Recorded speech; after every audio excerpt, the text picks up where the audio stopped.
Ladies and gentlemen, boys and girls, children of all ages, welcome to a show we call the Tuesday Night Flight. We are the Sideline Junkies Podcast Network. We bring this to you every Tuesday. And just a quick note before we even get into the show, good. We're taking Thursday off, so you're gonna get a packed show.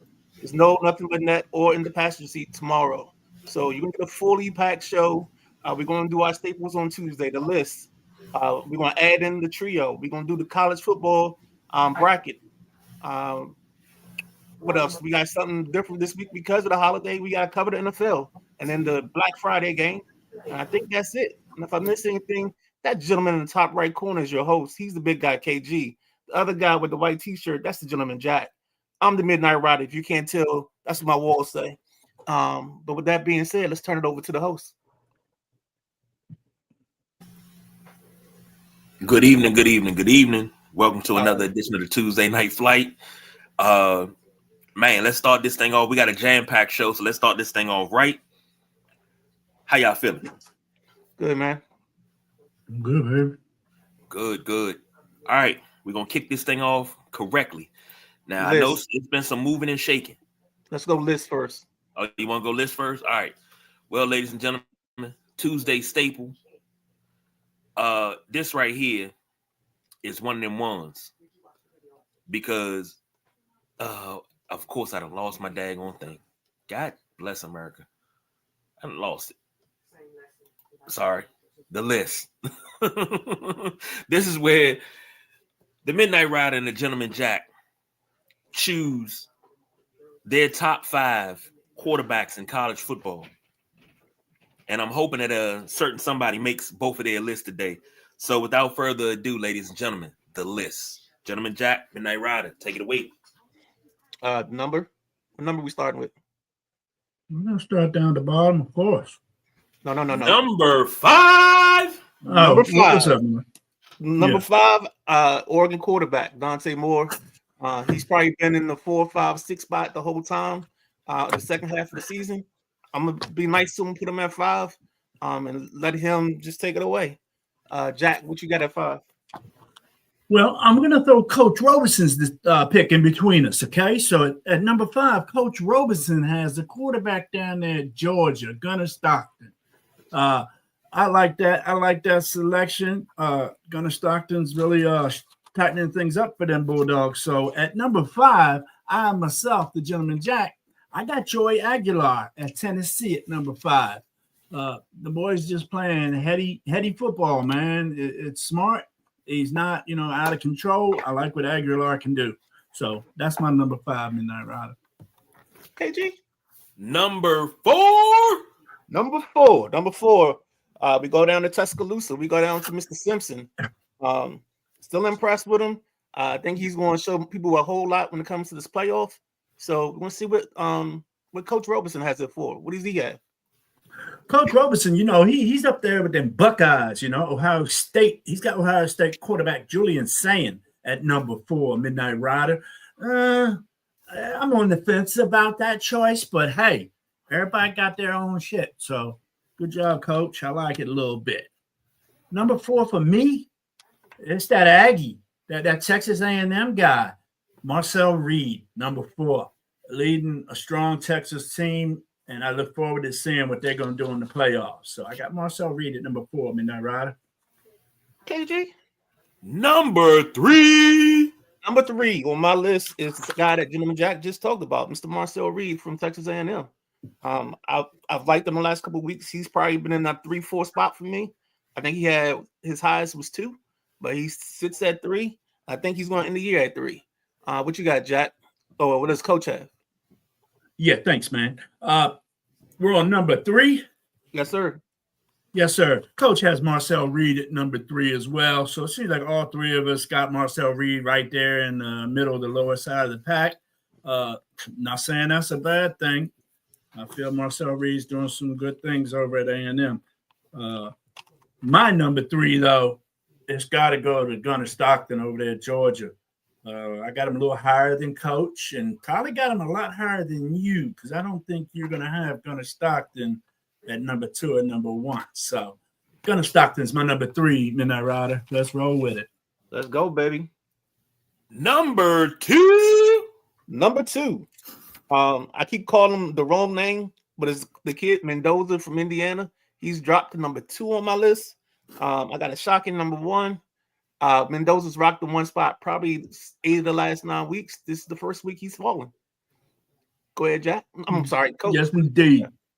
Yes, indeed. Mendoza's been at the top of all 3 of our lists periodically for most of the season. So the Coach Robeson, has Mendoza at number 2.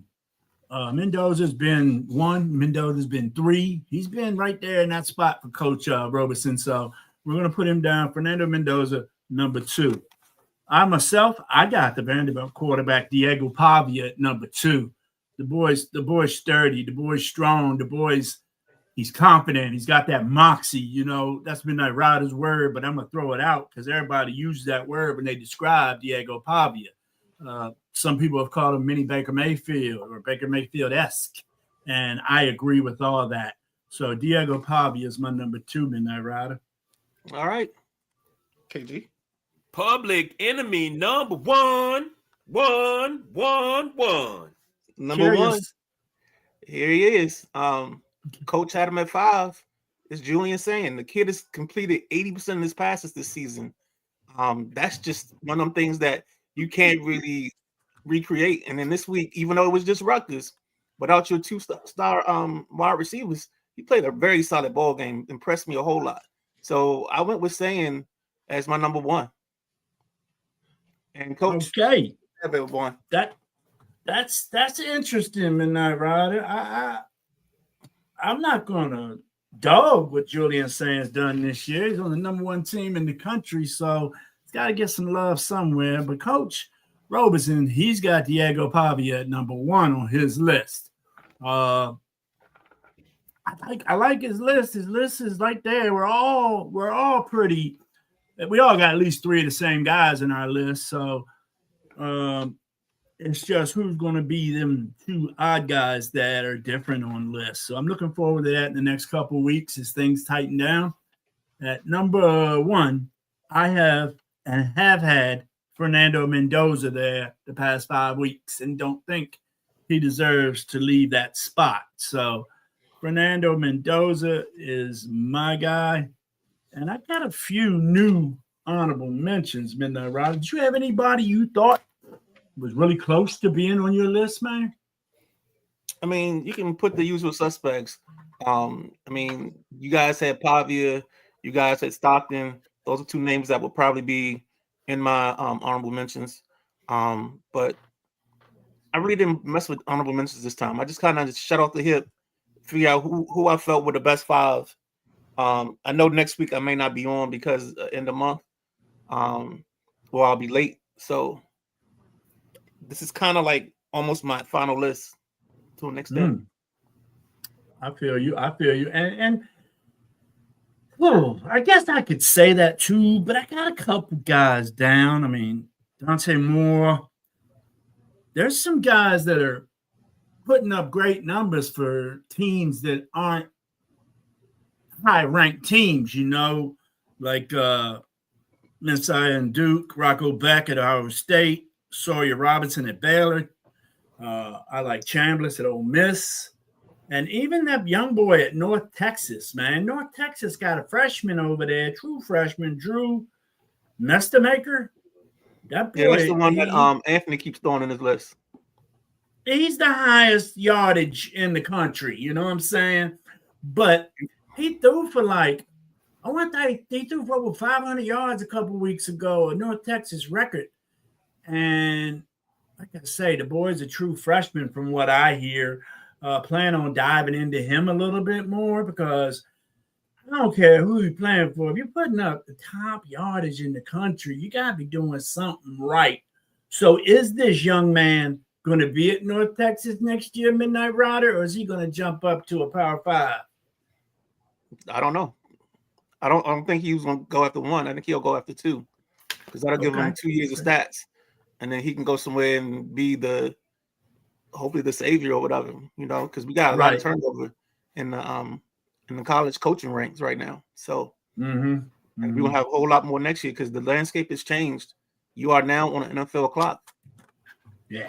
The first person that's going to feel this next year is going to be Mike Locksley. If they struggle, he's going to be on the hot seat, if not gone, by the middle of the year. I don't think he makes it through the season.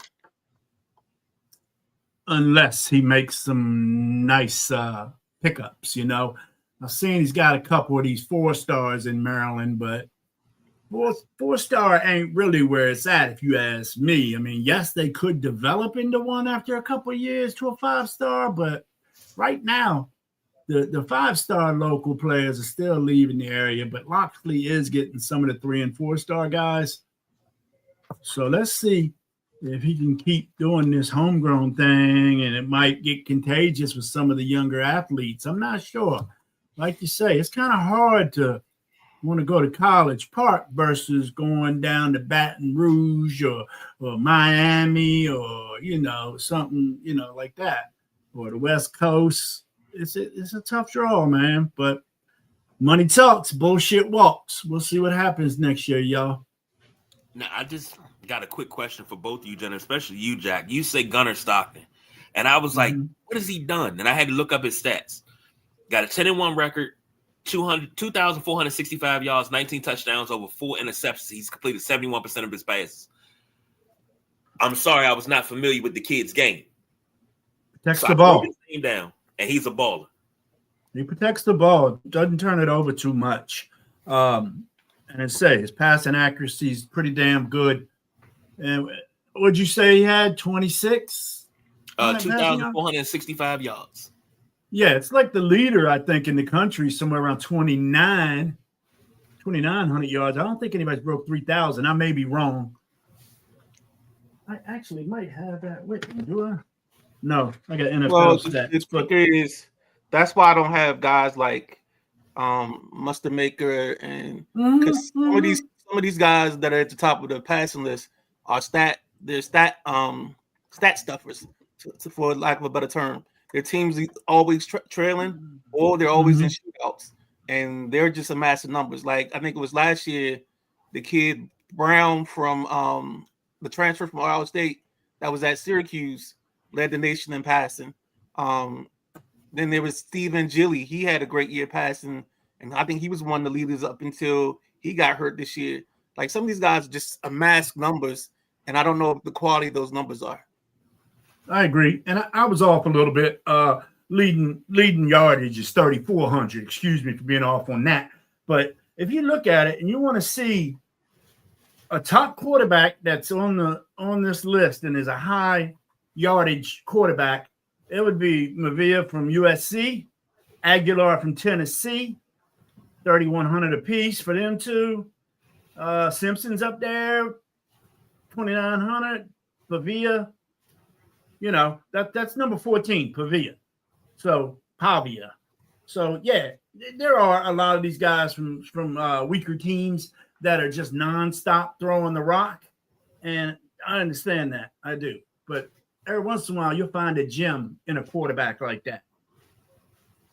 All right, J Dub checking in says, "What up, everyone?" Lee Ice checking in. If you didn't catch Unapologetic Sports right before us in the 6:30 to 7:30 spot. Yes, sir. He says, "Good evening, brothers." So go back and check that out. What's up, Lee?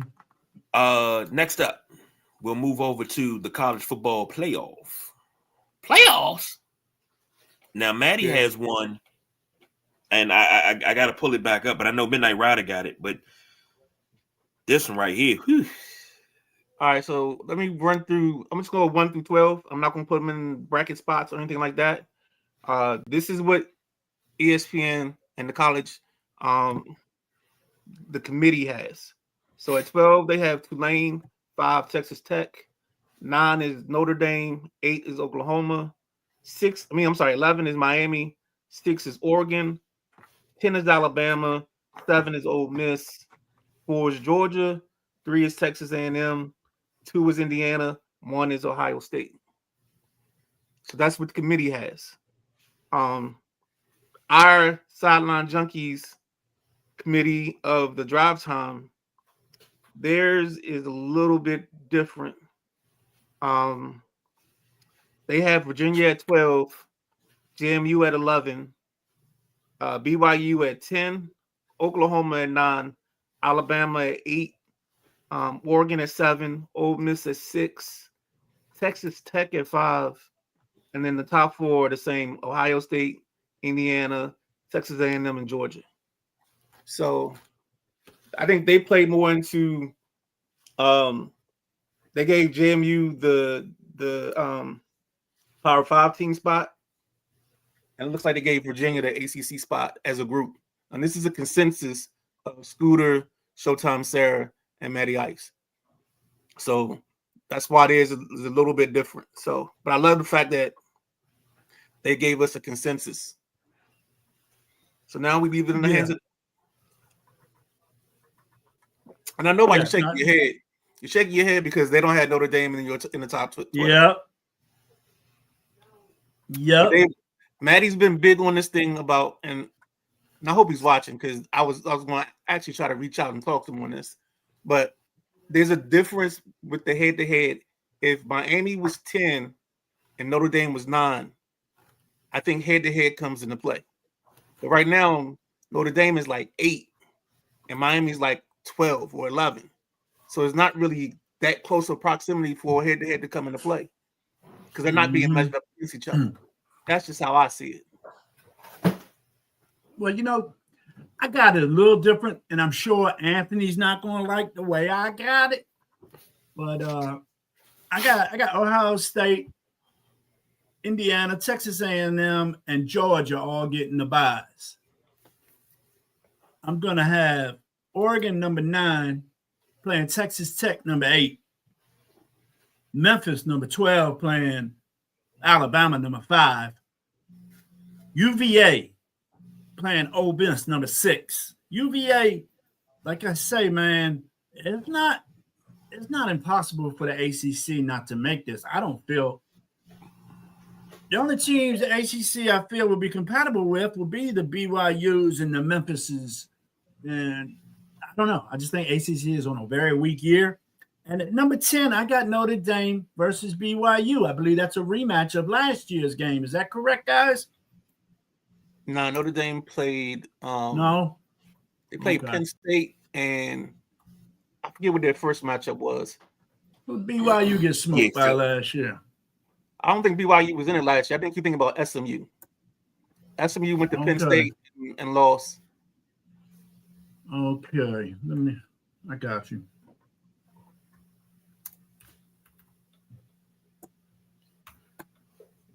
KG? But I'll be honest with you.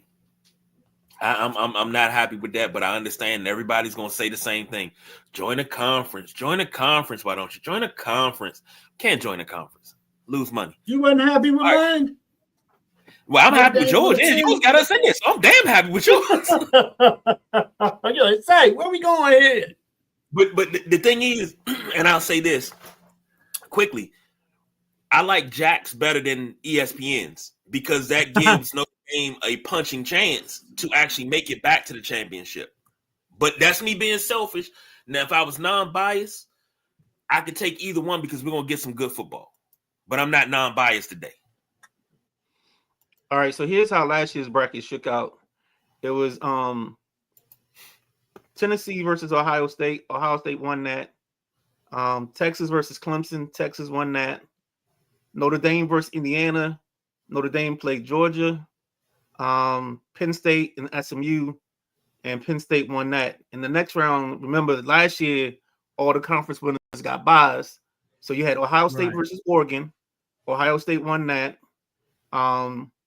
Arizona State versus Texas, and Texas won that. Notre Dame and Georgia, Notre Dame won that. And then Penn State, Boise State, Penn State wins.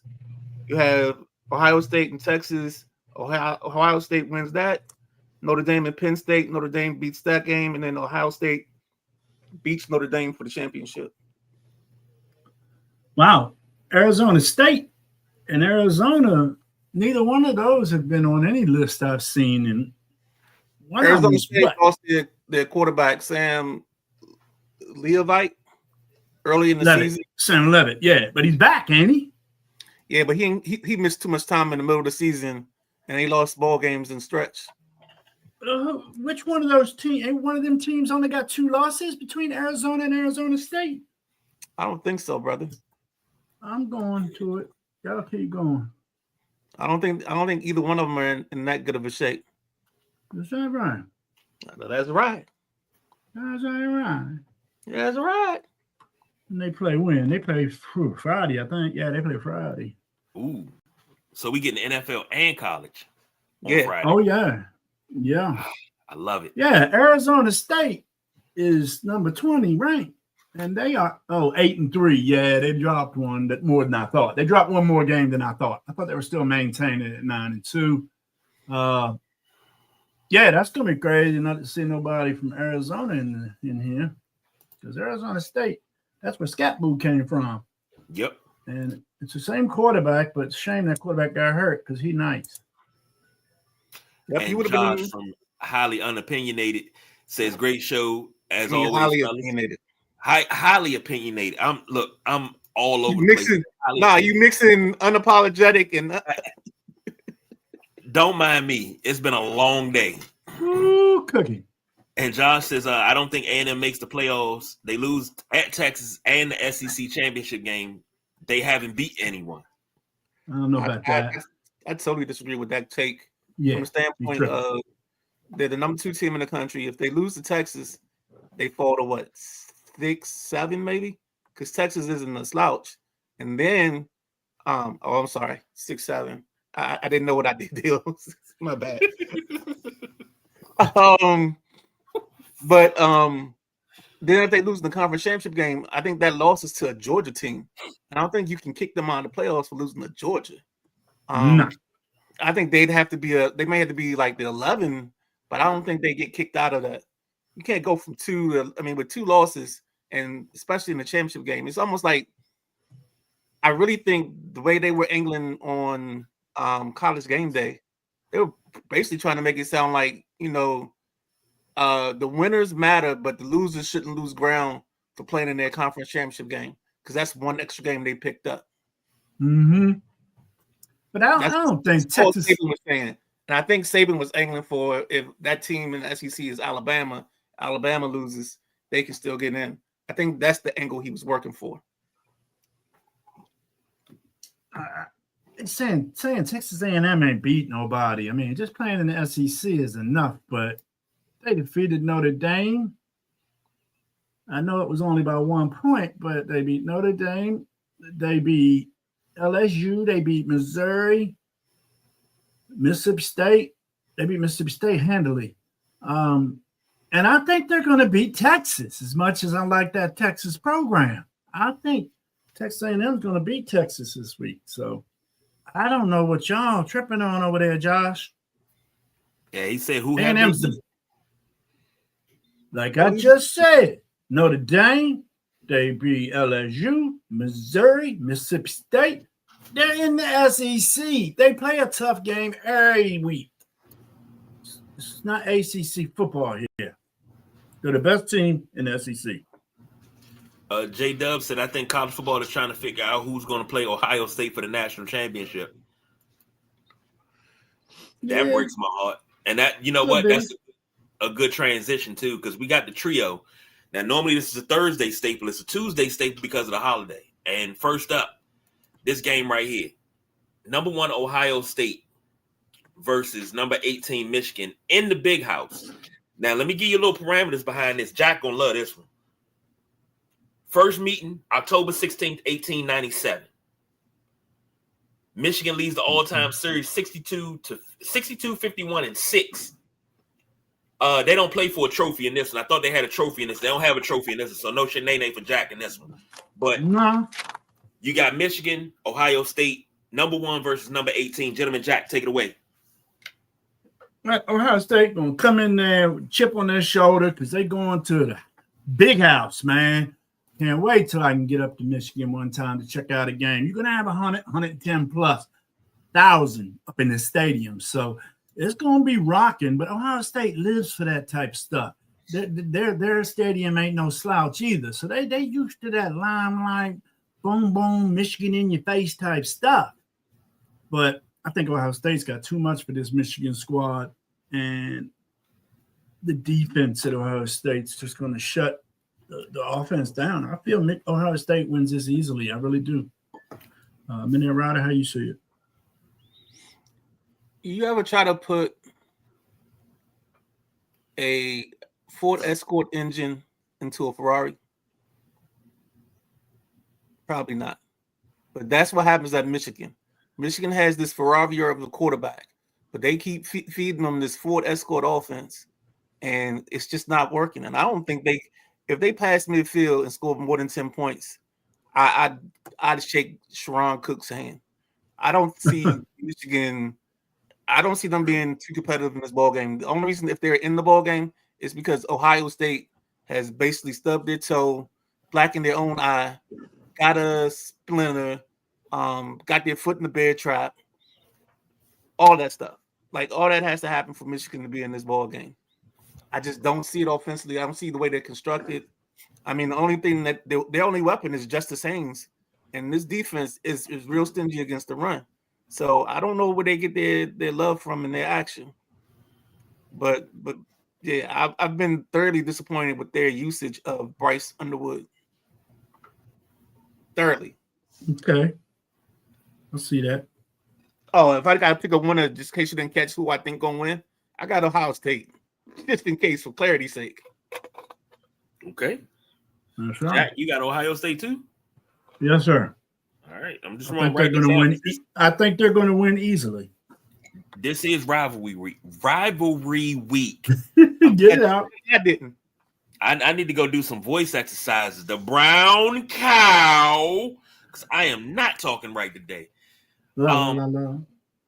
J Dub said, and I'm a Notre Dame fan, so I hope they play Notre Dame. I hope so too, but I hope we don't get cheated, J Dub, because we get cheated, I can't deal with that heartbreak. Next up, this one is called the Lone Star Showdown. Been going on since October 19th, 1894. Texas versus Texas A&M in Texas.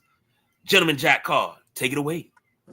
Like I said, man, Texas A&M, best team in SEC in my eyes. Marcel Reed, he's just running that offense. 2,700 passing yards, 25 TDs. He's got 8 interceptions. I'd like to see that number a little smaller, but it's not like he's handing the ball to the other team all the time. So in 11 games, 8 picks, but he's also rushed 8 times for a touchdown. So Marcel Reed can get the ball in the end zone in many different ways. So he's got a receiver, Concepcion.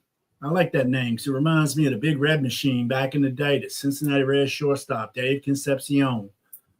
He's a big target for Reed with 9 touchdowns receiving. So it's Stockton going to be clean with the ball against this tough-ass Texas A&M defense. I do think this Texas A&M defense will be able to rattle Stockton. No matter as high as I like him on my quarterback list, a tough defense like A&M can rattle the best of the best. So can Texas' offensive line really induce a strong running game that they might be able to use to defeat this team? I don't think so. I think Texas A&M's defensive line can handle that. Texas A&M wins by a touchdown.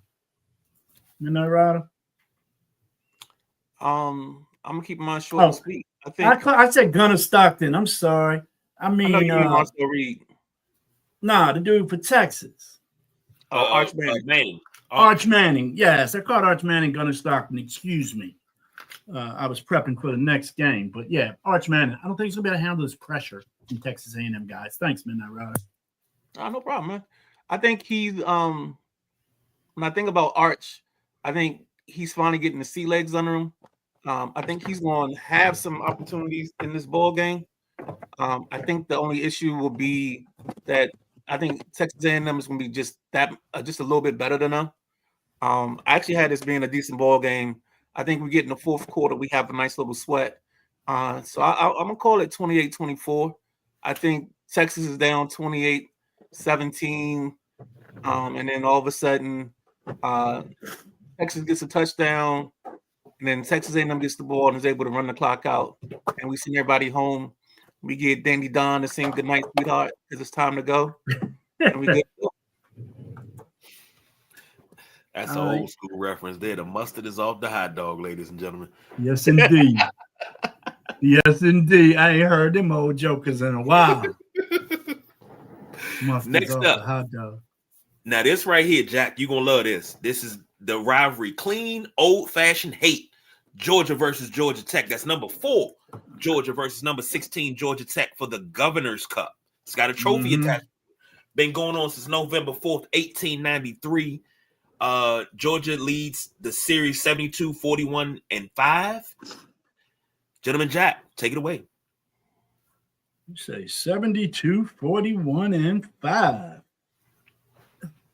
You know, Georgia Tech, Haynes King, pretty efficient quarterback on both sides of the game. Dual threat guy, run, throw. He does what he needs to do to get his team in a good situation to win. But over on the Georgia side, this is big-ass SEC football coming at you, Georgia Tech. I know Georgia Tech's going to be hyped. I've been to the game. They're playing in Atlanta I believe they're at the Mercedes-Benz Dome, if that's what it's still. No, Mercedes-Benz Dome is in New Orleans. The Dome in Atlanta, they're going to be playing there, and that's a good spot to watch a game. I just don't see Georgia Tech and their prolific running game having the success against this front 4 or front 5 of Georgia on defense. So this is where Gunnar Stockton, I think he's going to have a nice 250-yard game, couple tutties, and Georgia's going to run the ball well on Tech too. I just don't think Tech's offense is going to get going, and I think Georgia's going to beat them right handily, guys. Let's say 28-10. That's where I'm at with that. Georgia wins this ball game. And still something from my man Pat McAfee. Who's that rolling down the track? It's the Mean Machine, red and black. Blue and black. Go dog. Red and black. No, I think this is a situation where we actually got 2 quarterbacks that are cut from the same cloth. The guys that when you talk about them, you talk about their moxie, their will, their ability to be leaders. And I think the only issue for Georgia Tech is I don't see where they get success in their run game. And I can be totally wrong, but I think their run game is going to hinder them. And I think Haynes King feet will be the only way that they ball on the ground. With that being said, I think Georgia's just going to be too much for him. Oh, okay. The tight end kid Luppick get a touchdown or 2. He has a great story.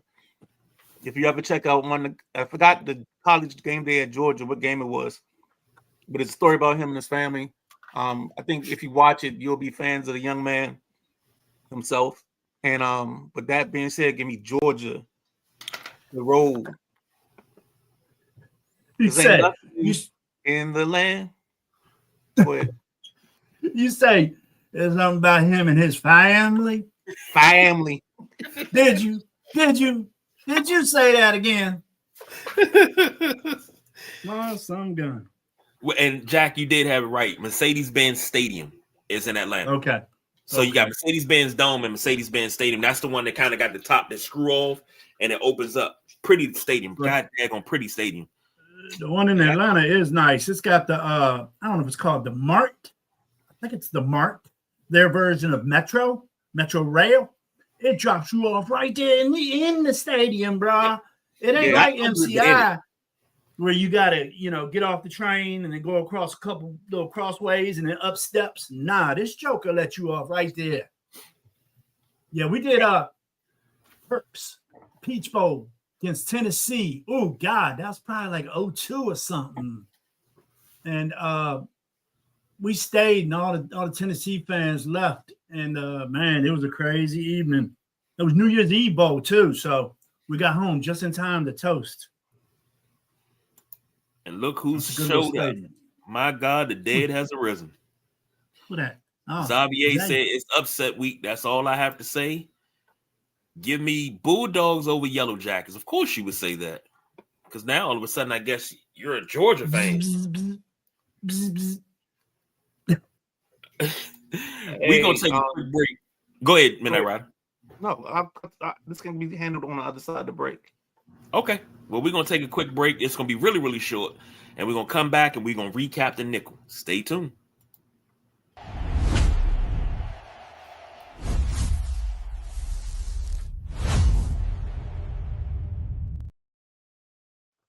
Ladies and gentlemen, there's no other place where you want to be than with the Sideline Junkies Podcast Network.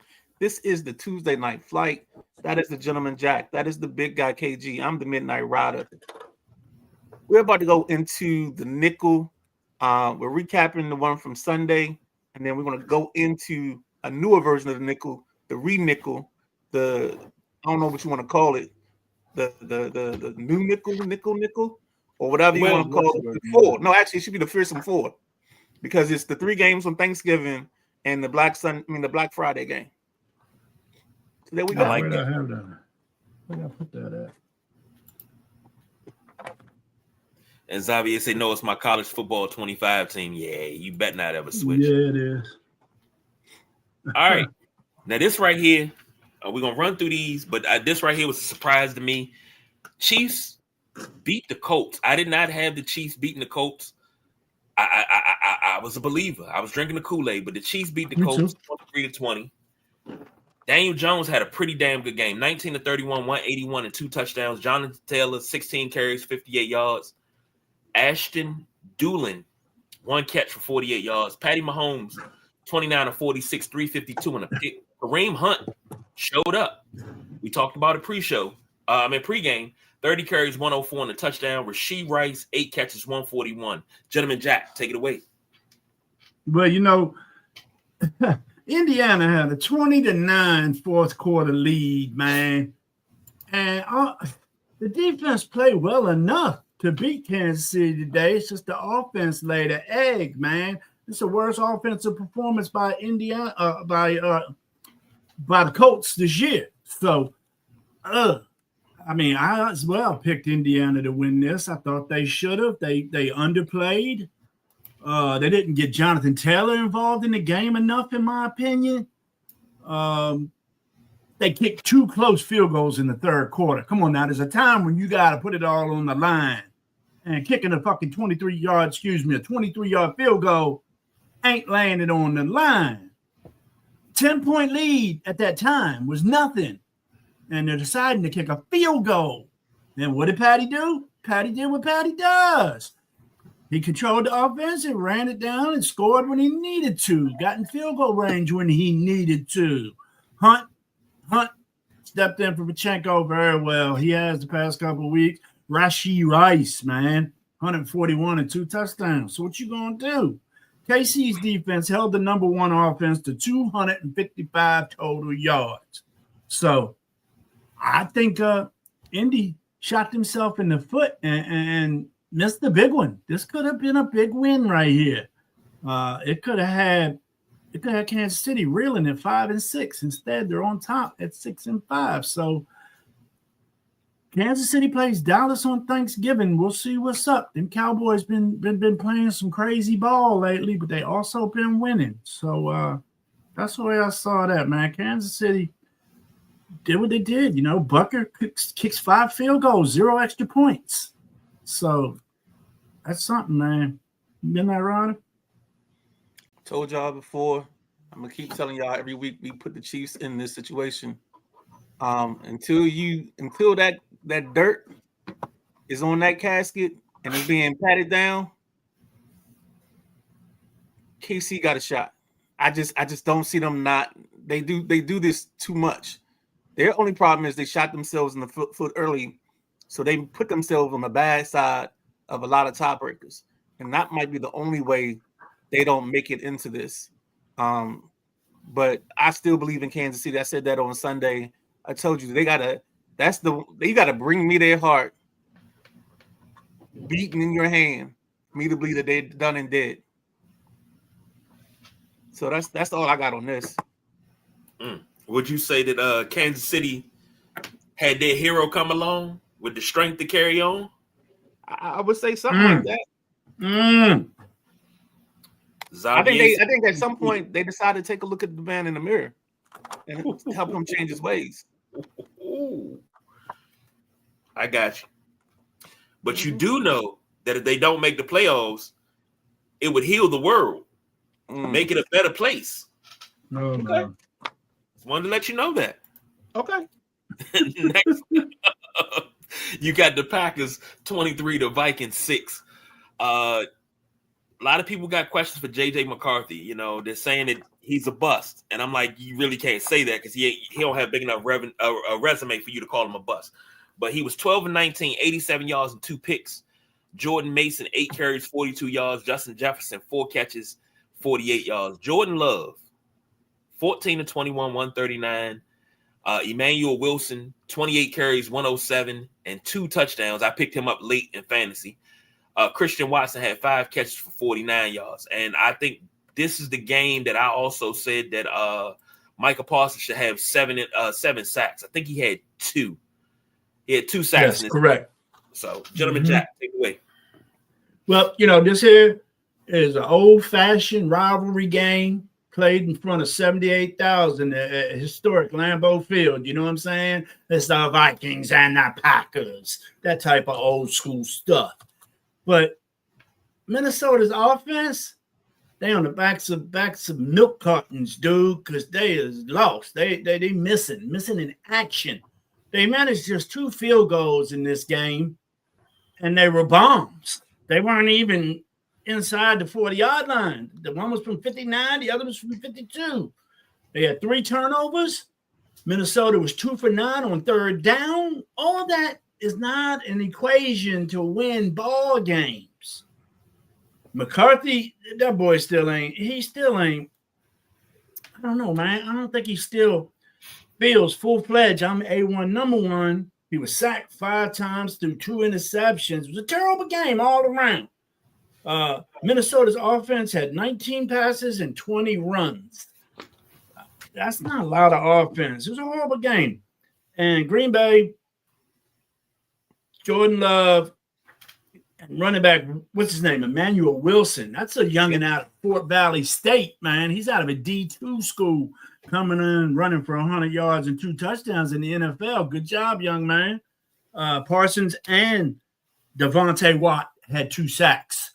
5 team sacks total. Green Bay just took care of them, man. I thought it could have been more, but 23-6 was what they did. It was an ugly game by Minnesota, man, on both sides of the ball. Midnight Rider. I don't know. I mean, I'm still trying to figure out who Jordan Love is. I know people want to ask what's Love got to do with it, but it's got everything to do with his Packers team to move on and be successful in this thing. Otherwise, they're just spinning their wheels and wasting a good defense. On the other side of the ledger, I heard you say something about McCarthy being a bust, but the problem is Minnesota doesn't have anything explosive in their running game. I mean, Jordan Mason is solid. Aaron Jones is solid, but without them being able to rely on that, they're just killing themselves right now. They're shooting themselves in the foot.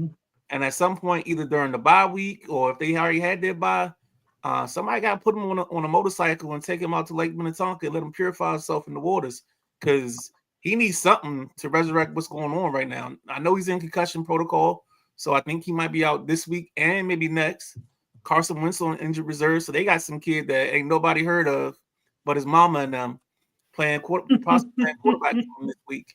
So be careful with your Minnesota players in your lineups this week, because I don't know what the kid can do. I mean, he is coached by Kevin O'Connell. Kevin O'Connell is kind of the quarterback whisperer, so this kid might come out and put on a performance of his life. Then you have you asking, what's the matter with your world? Is it a boy or is it a girl? Well, Midnight Rider seemed like you know a little bit about that pop life, but I just want to let you guys know when it comes to the Packers, I think Captain and Tennille said it best. Love will keep us together. I think he is the glue that holds that team together. And the way he goes, the team goes. So next up, I think this is a foregone conclusion, but the Bears are keeping Matty alive and making the playoffs. They beat the Steelers 31-28. No Aaron Rodgers in this one, but Mason Rudolph was 24-31, 171 touchdown and a pick. Kenneth Gainwell, 10 carries, 92 yards. Calvin Austin, the third, 4 catches for 36 yards. For the Bears, Caleb Williams, 19-35, 239, and 3 touchdowns. Kyle Monagai. Monagai, I think it is. Monagai. 12 carries, 48 yards, and a touchdown. DJ Moore had 5 receptions for 64 yards and 2 touchdowns. Gentleman Jack, take it away. Well, you know what, guys? This was another game in another iconic stadium. You had 60,000 packed into Soldier Field for this game. And Pittsburgh came out strong. I give Kenneth Gainwell big dap. My man had a nice game, 92 yards rushing, 30 yards receiving. He put what he had into it. TJ Watt getting another strip sack. I mean, that's his move, man. He is famous for the strip sack. I don't know, man. Chicago won 8 of their last 9. If you talked to me 7 games ago, I would not have thought this would happen, fellas. Really wouldn't have. But I've been on that Chicago train for the past 3 games. Caleb Williams is looking more poised back there.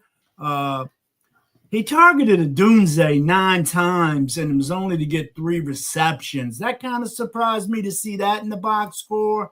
I wish I would have watched more of the game to see why these other 6 targets weren't caught. Was Williams way off? Was the defense that good? I don't know.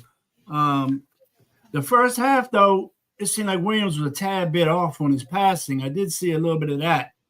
And then apparently he found his rhythm in the second half because the numbers looked better to me. Our guy, Montez Sweat, DMV areas, familiar with Montez Sweat. He had 2 sacks yesterday. And I want to give some dap to the second-year punter. I said second-year punter out of Iowa, Troy Taylor. 4 punts, averaged 50 yards on all 4 of them. That's a leg right there, guys. So when I saw that stat, I said, I got to get this punter some love, man. All the team stats were even in this game. It was an even game. Chicago's second half passing game won this, fellas. It wasn't running. Swift ain't do shit. It was the passing game in the second half that won this. The Bears visit Philly on Friday, and the Steelers host Buffalo on Sunday. I thought it was a great win for Chicago. And look out, the Bears are trying to go to the playoffs, y'all. Midnight Rider, what you see? I think the Bears did something that Eddie Jordan talks about all the time, talking about harvesting nuts. And they're stacking wins and getting W's right now when they're supposed to. That Caleb Williams strip sack in the end zone was real ugly. Give me some concern because that's stuff that you can't do that and be a winning quarterback.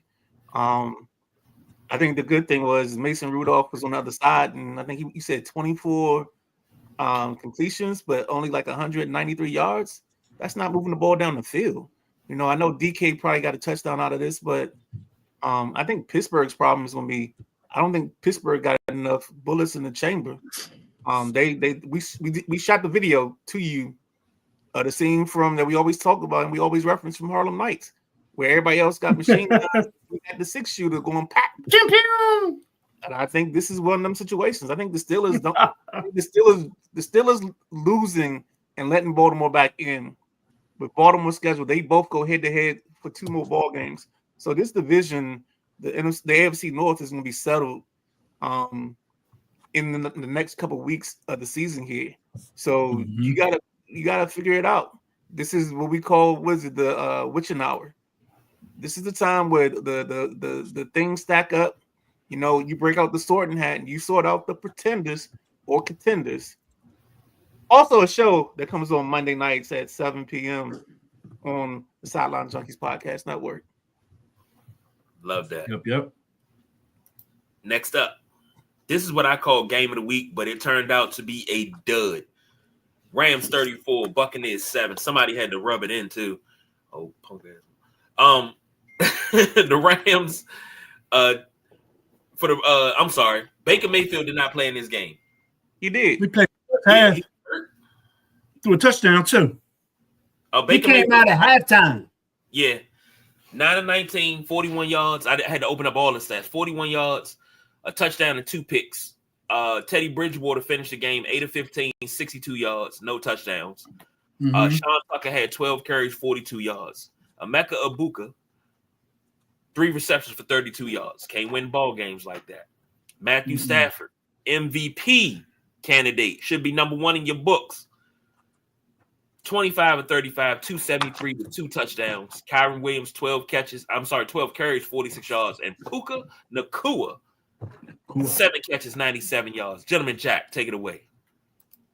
Yeah, Baker Mayfield, that shoulder been bothering him, and he ended up really casting the pain on his Hail Mary at the end of the first half. He launched a Hail Mary, which was his second interception, and it ended the half on that interception. So Bridgewater, he ain't do much. It was an ugly game once. It was ugly before Baker came out. And Matthew Stafford, as you said, he is just lighting it up. He's got 308 straight pass attempts without an interception. That's pretty impressive. This is what is this? 8th consecutive interception-free game for him. So you're seeing all these yards and all these touchdowns. Let's look at how many interceptions he's throwing. Not many. So that's the impressive part for me, is keeping the ball in his guys' hands. So Nacua, you can't forget what Adams did. He got 2 key touchdowns to put this out of reach. And Adams leads the league with 12 touchdowns right now. You got linebacker Jared Verse from Florida State. He had 2 sacks. You got defensive end out of Wake Forest, Kobe Turner. He had 2 sacks. You had another Kobe Durant, 50-yard pick 6 for the Rams. And then another guy I'm familiar with here in the DMV, Emmanuel Forbes, had another interception. He's got 3 this season. So, yeah, the Rams handily took care of a Bakerless Tampa Bay team. Not saying if Baker was healthy and in there, he could handle this explosive offense from the Rams. Because I'm telling you, if you're going to beat the Rams, you're going to have to put up 30+. You're not beating the Rams with 20, 28 points. Just ain't happening. Midnight Rider, what do you think about this explosive offense from L.A.?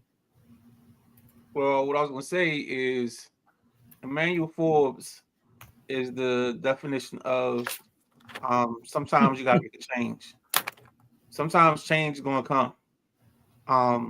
And I think him getting out of D.C., kind of hitting rock bottom.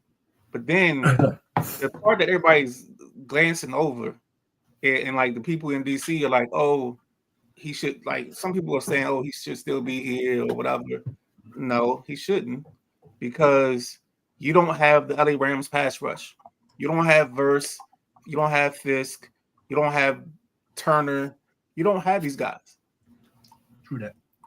So it's not that Forbes has become a better player. He's still, in all the games I watch, when he comes up and run help, he's still looking at the floor and diving at people's ankles. So it ain't he got better. It's the things around you are better.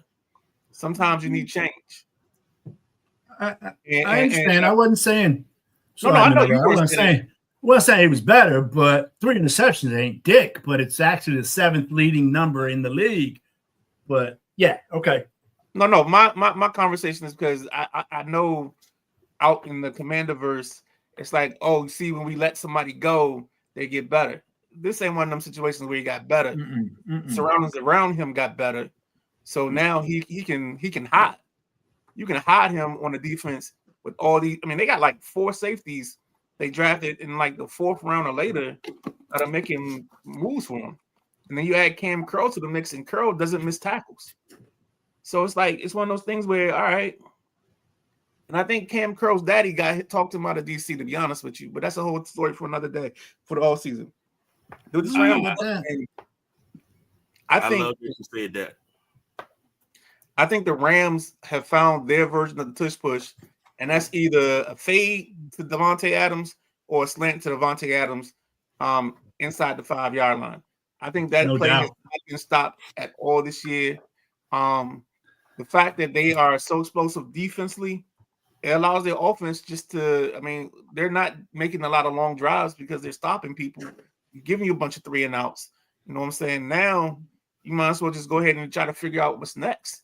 And what's next sometimes is you just got to throw your hands up and say, live for another day. Baker Hurst's AC joint, I think, is a grade 1. I don't know the grades on the sprains of the shoulder, but it's his non-throwing shoulder. So I'm just gonna say more than likely, if he can take the pain, he'll probably play this week. Otherwise, they'll let him rest it and then give it up. But they can't rest him too much because they got the Panthers on their heels. I think they're 5-6 or something like that. 6-6. Okay, 6-6. So yeah, they got to figure something out soon. This 3-game slide ain't helping them. Mm-mm. That's true. And I'm glad you said that about standings in the NFC. The Rams are your top team. Everybody's balling out, with the exception of the Falcons, the Saints, the Cardinals, the Vikings, the Giants, and the Commanders. Everybody else is pretty much balling out. They're 500 and above. So, yeah.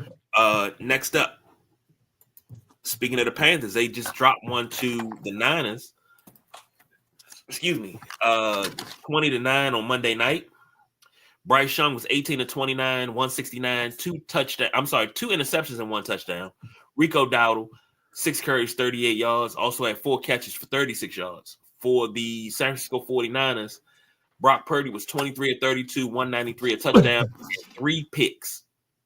Christian McCaffrey, 24 carries, 89 yards, and a touchdown. And George Kittle, 6 catches, 78 yards. Bang, bang, Niner gang. Gentleman Jack, take it away. Yes, sir. It was McCaffrey's first time playing Carolina since they traded him almost 4 years ago. I think it would have been cooler if it was in Carolina. But like McCaffrey said, that team ain't nowhere near the same as when I was there, and that's free agency and the way things go. So McCaffrey didn't come into this game with a chip on his shoulder or nothing like that, but he played just like McCaffrey does. 142 total yards and a touchdown. That's McCaffrey-like stuff. Purdy, I know he's been knocking rust off a little bit, but 3 interceptions, man. You're blessed to get the win here. You're blessed you were playing Carolina. You was playing anybody else. You turn that ball over 3 times in the first half, boy, you're going to be in trouble. Young, he had 2 picks himself. So this game, it was a sucky game for Monday night, even though San Fran's 8-4 now, but Carolina's running backs only had 13 carries total, and a running back had the most receptions, most receiving yards for Carolina with 36. That's nuts, man. McMillan, a great wide receiver for Carolina. I believe he got the lone touchdown for them. Mm-hmm. He had 7 targets and only 3 catches. So what kind of throws are being thrown to your A1 receiver? That puzzles me a little bit. And then you had a bright spot from Carolina. J.C. Horn had 2 interceptions, but he got hurt later in the game. So no sacks on Purdy. That sucked.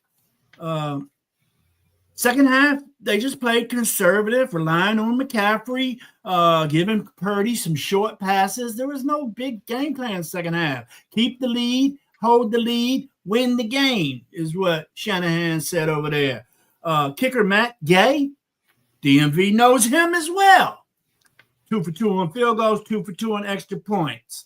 I don't know. I feel San Francisco did just enough to get by a 6-6 Carolina team.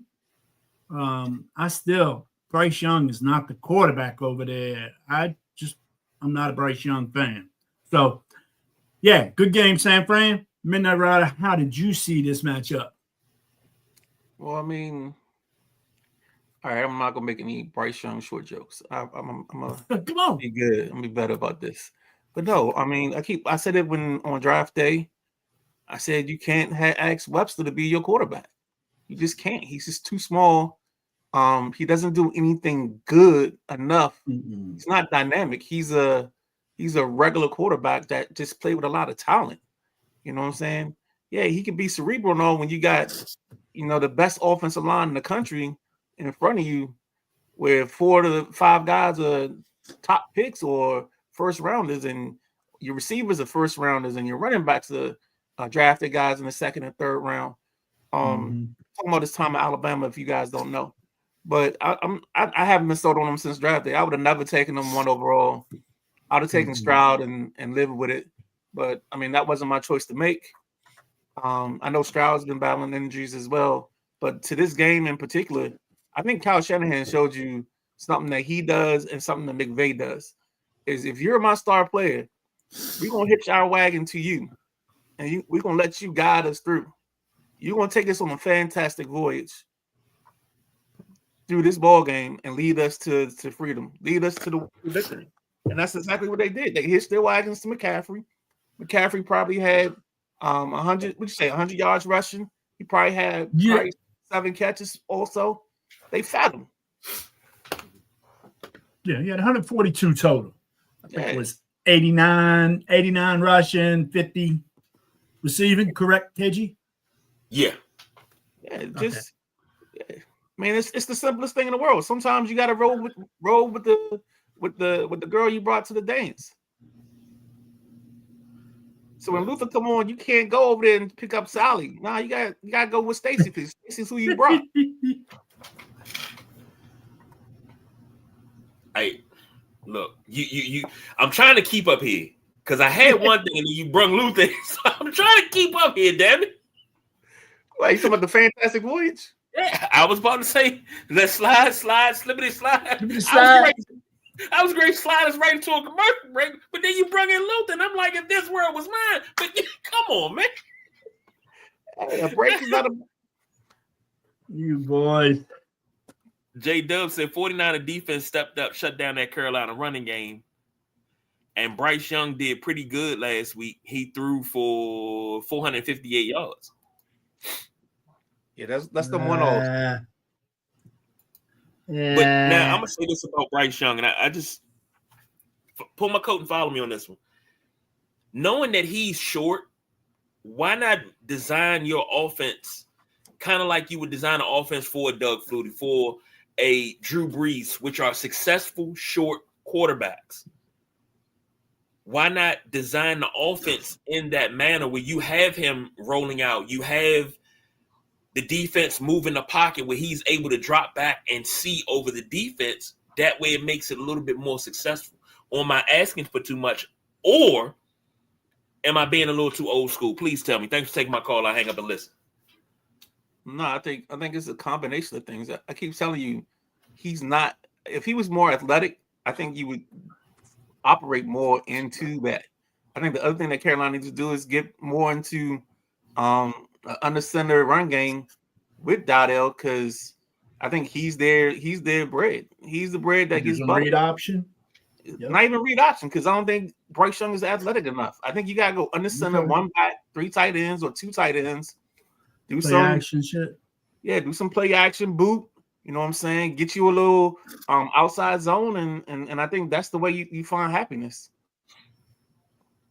Nothing wrong with that. All right, we're gonna take a break. We're gonna come back. We're gonna give you some bonus NFL. So stay tuned. We'll be right back.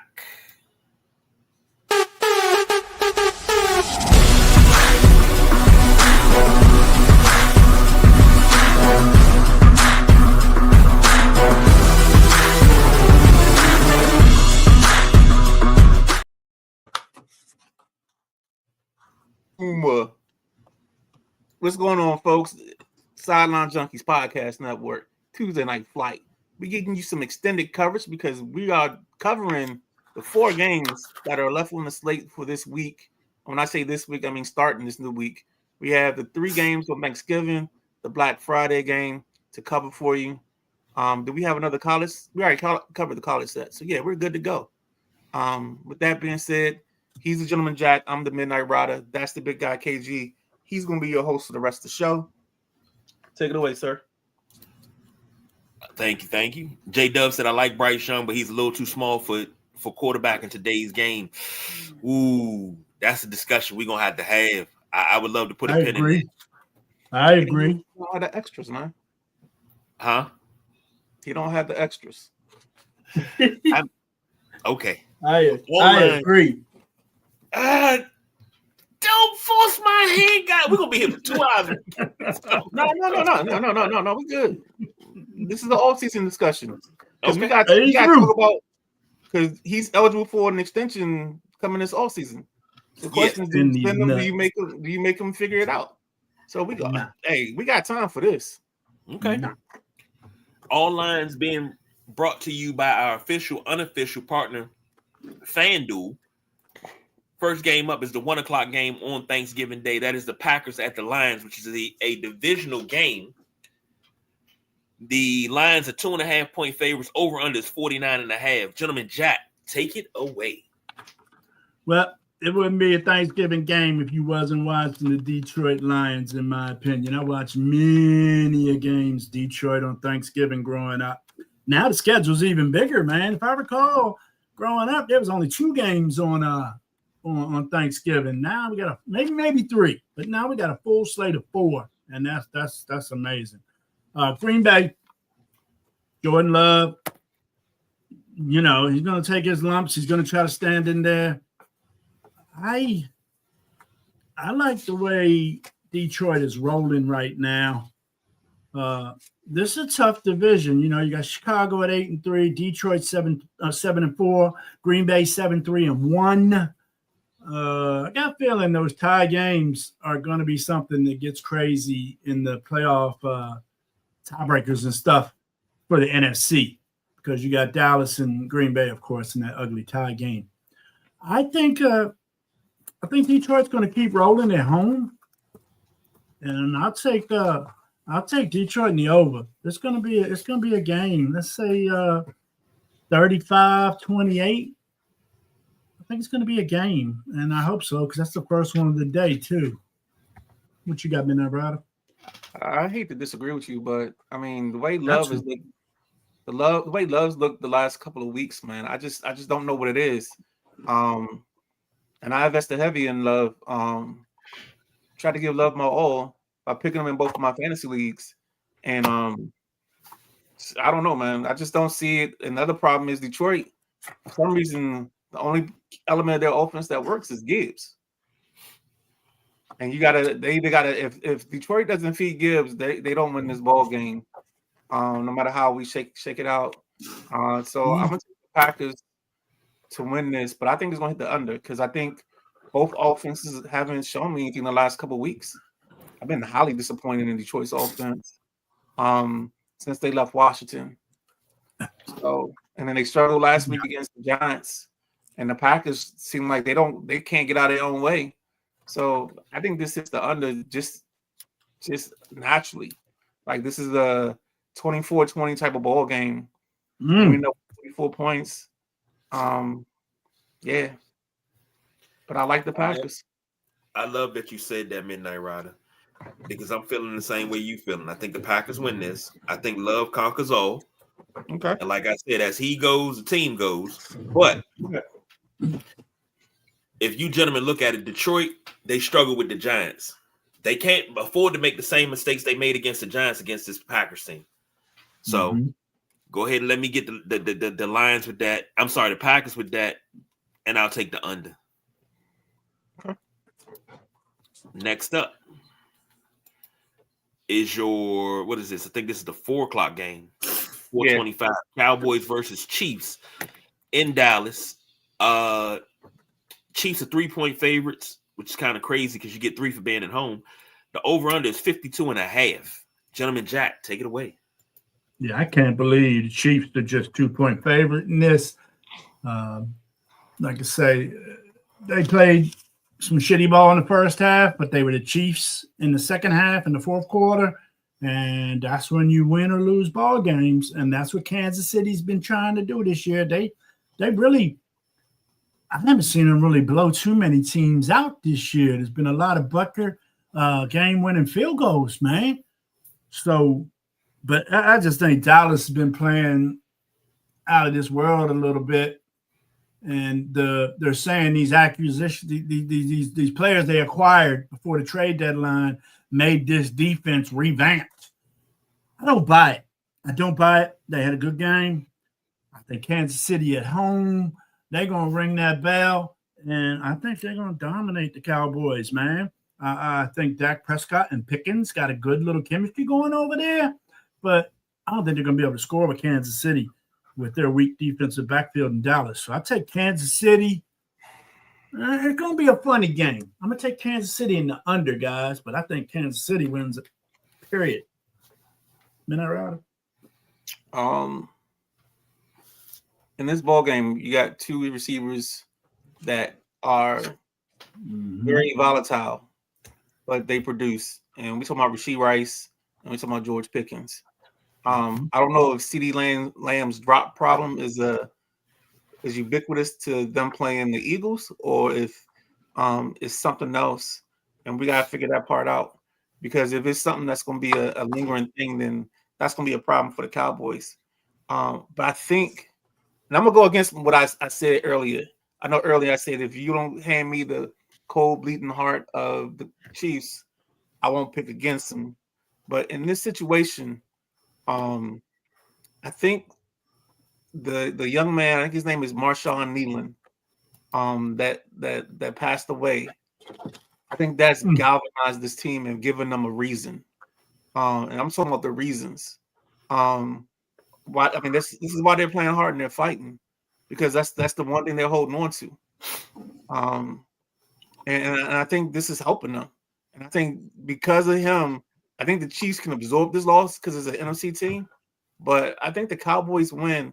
I think we hit the under again, and it ain't gonna be by much. I think this is 27-24. I think the kid Aubrey, the kicker that kicks the ball, I think he kicks like a 65-yarder to win the ball game late, and still this victory for the Cowboys. I like how you said that, and talking about the reasons why they win. Mm-hmm. I don't think the Cowboys got a snowball's chance in hell in winning this, because guess what's going to happen? The Cowboys win this game, they're going to be riding high. Their fan base is going to be riding high, and you like Dak and all that, and we were going to the Super Bowl and all of that. This right here will quiet that ass down. The Chiefs will win. The defense. I think the Cowboys are getting on the road, man. I know you don't want to hear me say it, but it hurt. Little pains a little bit to hurt here. Think about this. Think about what was the thing in 2019? It was the Baby Shark, and it's like the Nats kind of got galvanized behind the Baby Shark, the song "Comma," and they had their things that they held on to, and those were their things coming down the stretch. And I think this win it for Kneeland thing is something that the Cowboys want to hold on to, man.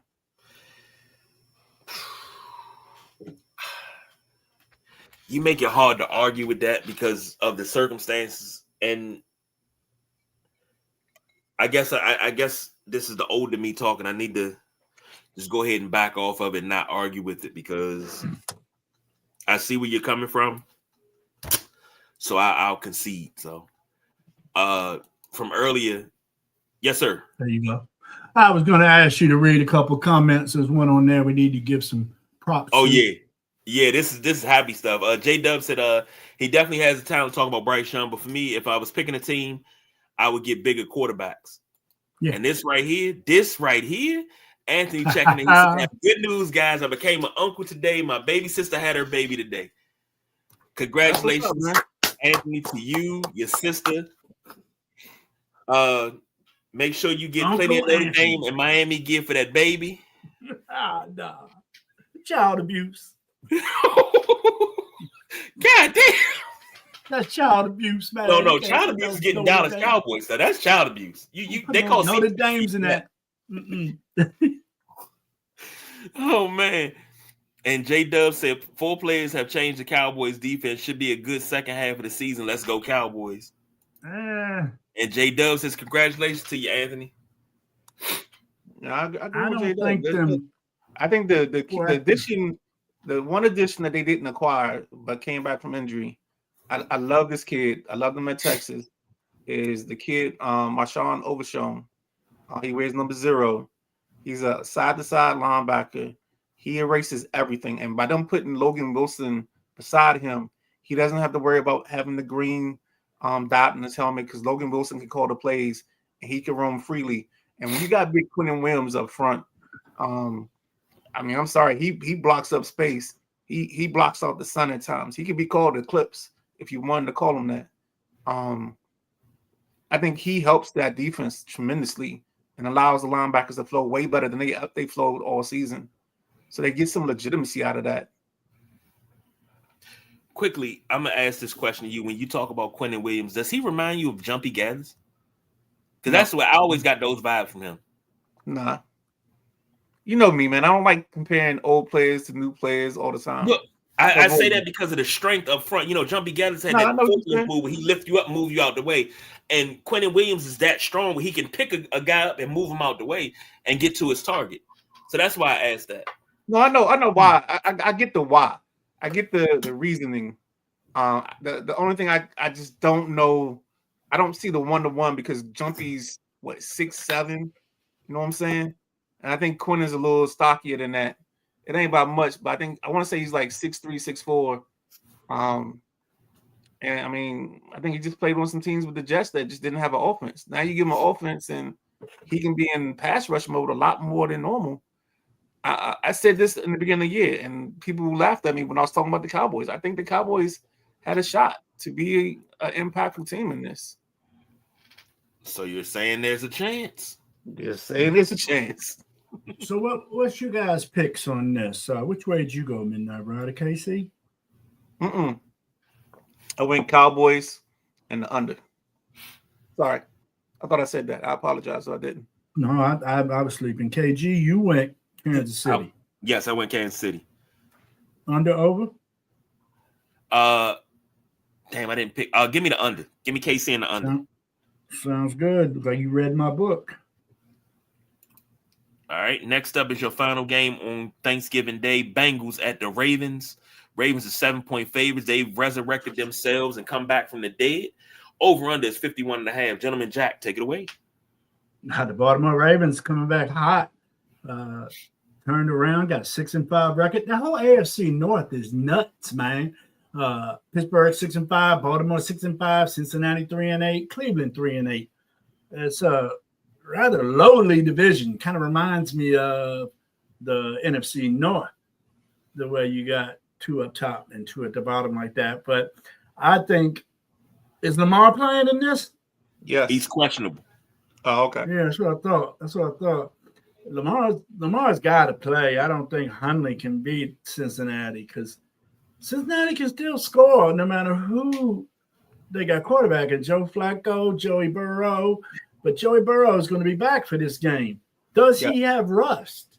He's been out a minute. I thought that was a wise move by Cincinnati. They were talking about starting him this past Sunday.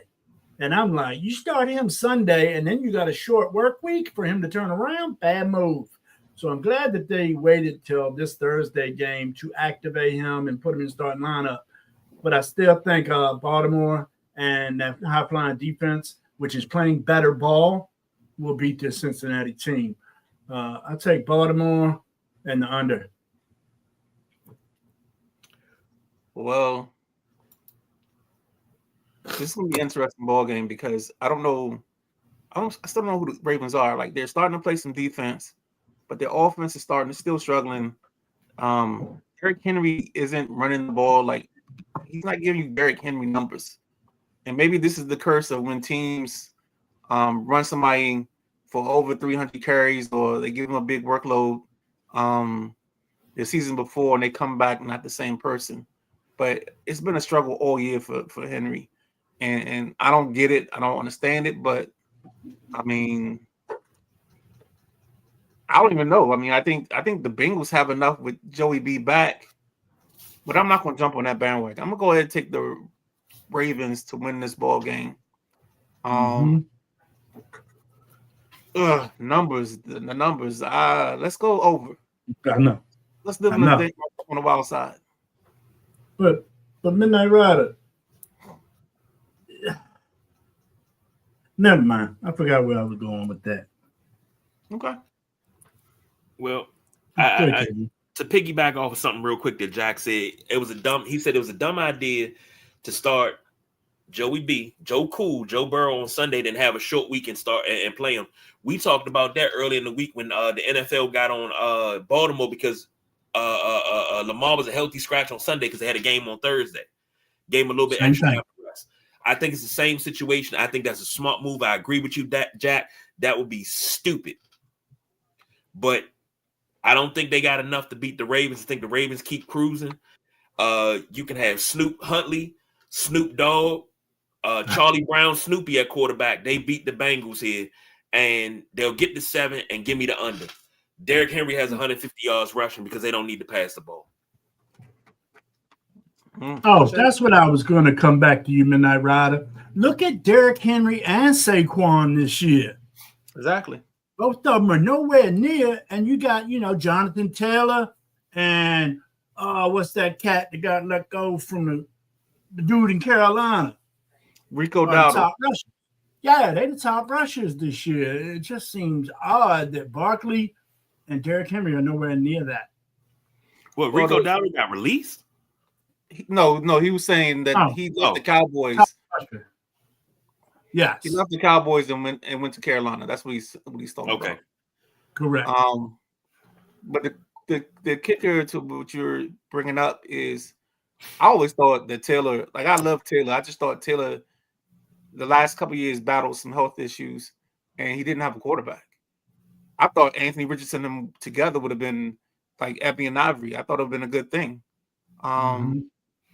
But the problem was that Richardson can't throw the football to complete enough passes to make the offense work. And now that Daniel Jones is there, and I think this is the formula for Daniel Jones. He's not a 72 and sunny guy. He's a guy that you gotta have a running game to be the lead singer. Daniel Jones ain't Michael Jackson. He might be Tito. Not yet. Might be Not Jermaine. yet. You know what I'm saying? You gotta bring him along. He ain't Gladys Knight. He gotta be one of the Pips. Bring me along. You know what I'm saying? Stop it. Give me a two. All right, I'm going on music references alone. Like he's probably Ricky Bell in New Edition. It's Daniel Jones needs somebody to bring him along to get him to that point. And that's what Jonathan Taylor is. Definitely. Okay. Jonathan Taylor, he's about 1,100 yards right now. Yep. Cook just broke 100. And then you got Gibbs. I forgot about A-Chain. He's doing nice this year too. And then Javon Williams over in Dallas. So that's not the regular guys. Cook's probably the only regular guy up there in the yardage right now. The rest are kind of new up there. Besides Jonathan Taylor, he's been in and out of it through his career. But Jonathan Taylor's leading the league, correct? He's still leading the league. Yes, sir. Yes, sir. All right. Black Friday showdown. Speaking of the Eagles, you talked about the Eagles. They'll be hosting the Bears, and they are 7-point favorites hosting the Bears. Over under is 51.5. Gentleman Jack, take it away. This is Friday, right? Friday. Yeah, this is Friday. It's the Friday game. Yeah, Friday night game. And I don't know what's going on over there in Philly, man. I mean, the team seems the same to me. It does, but they're dropping games they shouldn't be dropping sometimes. And the Bears are, like I said, hot as firecrackers. 8 out of their last 9 games have been victorious. So I just don't know where's this game at? Game's in Philly. So I don't know if Chicago is going to continue their success of wins traveling down to Philly. So I'm going to take Philly to win this game, but it's going to be a close one. I don't know when it's going to happen, but Philly's going to get some get right. And if you look at it, you look at Philly and a team like Kansas City, there's 2 teams got the talent. They're just stumbling and bumbling. So I'm taking the Eagles to defeat the Bears, but I think the Bears will be fine and pick it up after that. So Eagles under. Ben? Tricky. No, it's not tricky because I think I'd take the way I would play this. I would do the Bears with the +7. I'd play that line to win my bet because I think this is going to be a close ball game because the way Philly's played the last couple of weeks, I don't see them blowing anybody out. I don't see them beating anyone convincingly. I think it's going to be a back and forth thing, and they're going to figure it out. And I think the Eagles always find a way to win. It's not always pretty. Again, the same gymnastics, like I said before. And I think their defense is sturdy enough that they're going to give the Bears a fit. And since you got Swift coming back to Philly, because he played in Philly a couple years ago. So I don't know what that chip on his shoulder would be. I don't know if the Bears can block good enough to get him there. The Bears do have their right tackle, Mr. Wright. If you come in the club and you bojangling and bullshitting, he gonna throw you out the club with no prejudice. So be prepared, whoever that end is on that side, that left end is over top of that right tackle. But I think I'm gonna take the Bears to cover the 7, and I think this stays under because I think both these teams' offense is gonna get in their own way, and it's not gonna be a ball game where we get a shootout. I just don't see it in these two teams. I just don't believe in the Eagles' offense. For some reason, the first half they'll come out and they'll look good, and then the second half, like Peralou or whatever the offensive coordinator, he loses touch with the world, man. I don't know what it is. And they do, or either they have a bad first half and then have a good second half. But he hasn't put together full quarters of a good ball game from his team. So that's why I don't see or believe them getting the over. And I think Chicago's issue is Caleb's just I think they're gonna find a way to box Caleb in. And I think he's gonna struggle from the pocket. And might even give up a score like he did last week. So I think the Bears cover. I think it's the under. And whoever Philly's kicker is, I think he wins this ball game off a tie score. Philly in the under? No, Bears to cover the 7. I don't know how you want me to do this. Do you want me to do the number or you want me to just say who I think going to win? We usually just go who's going to win in the over. Huh? We usually don't. We just do who's going to win in the over-under. Okay, so then you want to throw the point spread, do it. I was going to say I want the Bears to cover. So give me Bears plus 7 and then the under. And before we go on, FanDuel has dropped a new option. I don't know if you guys want to take into it, but for the holiday, they got a thing called Pass the Leg Parlay. And basically what you do is you're able to put a leg into your parlay, pass it on to a friend. That person puts a leg on. Whoever they pass it to, they put a leg on. And then when it's all done, you can build yourself a 5, 6, 7 leg parlay with just a bunch of people.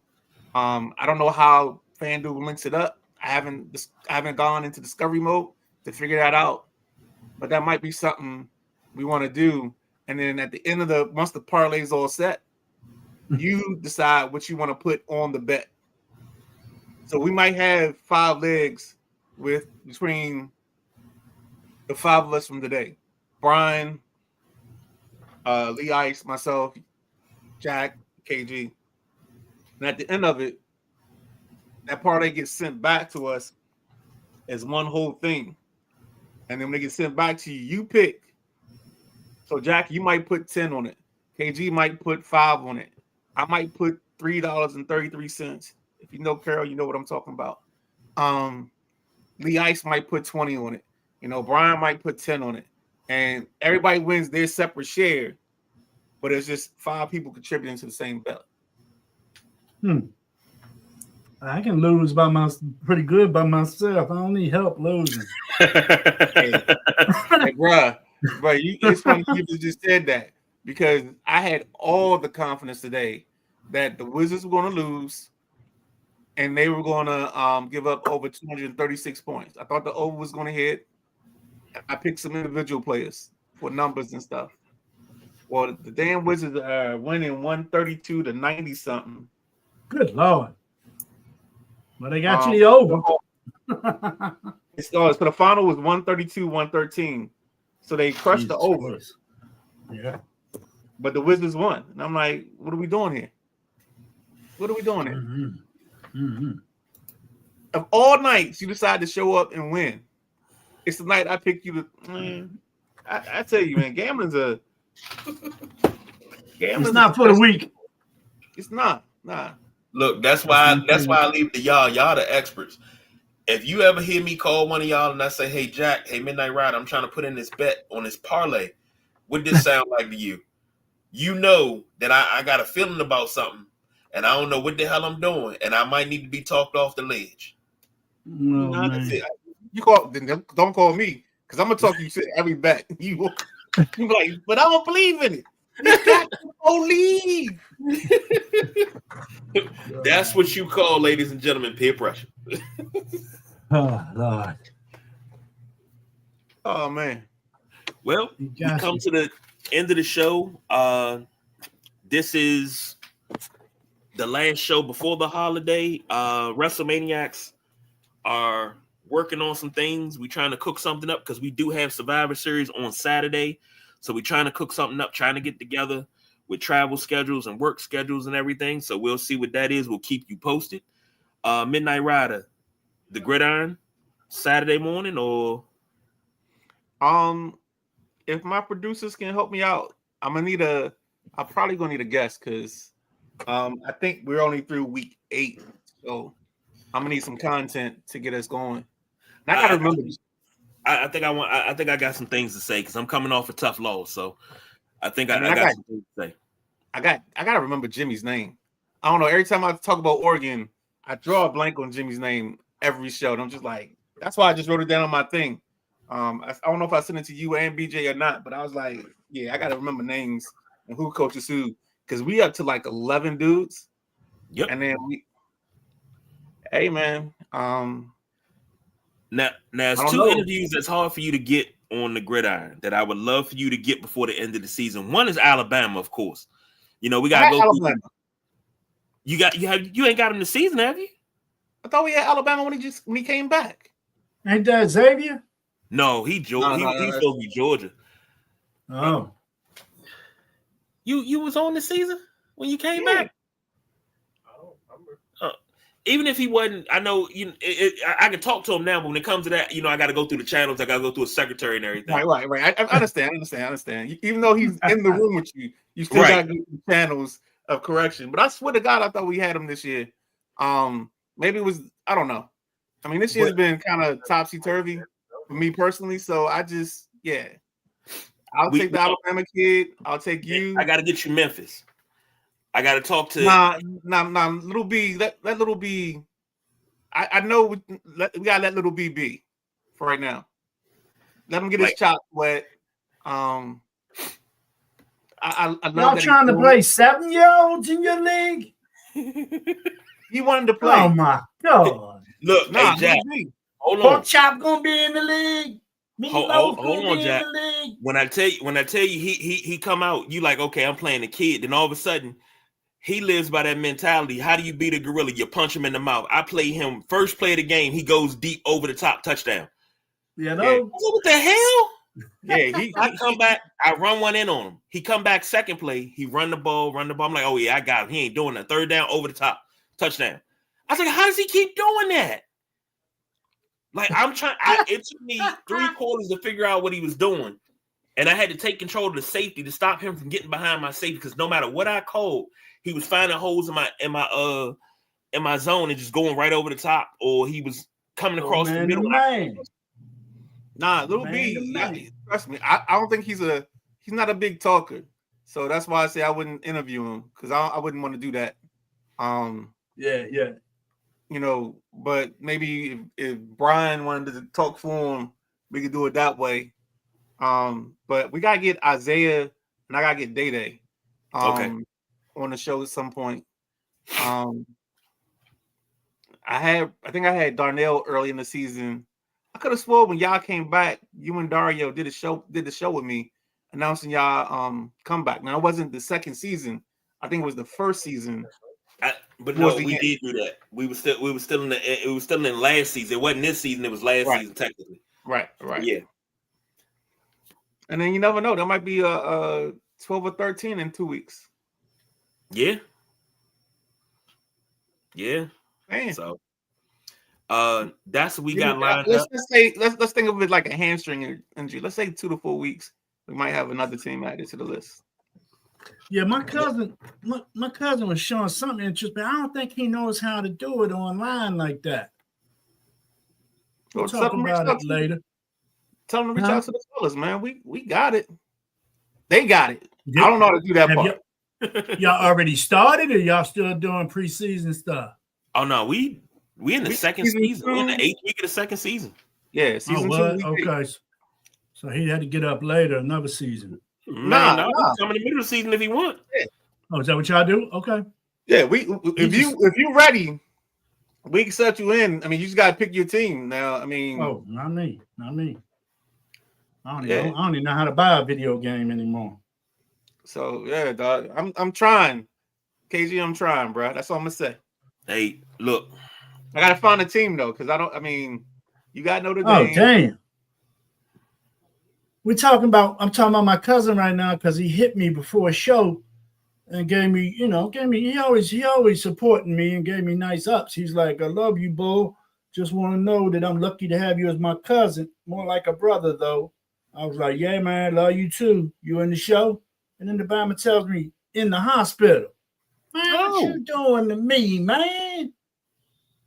I got some conversating to do after I get off here, man. Go ahead and get to that. Let's get out of here.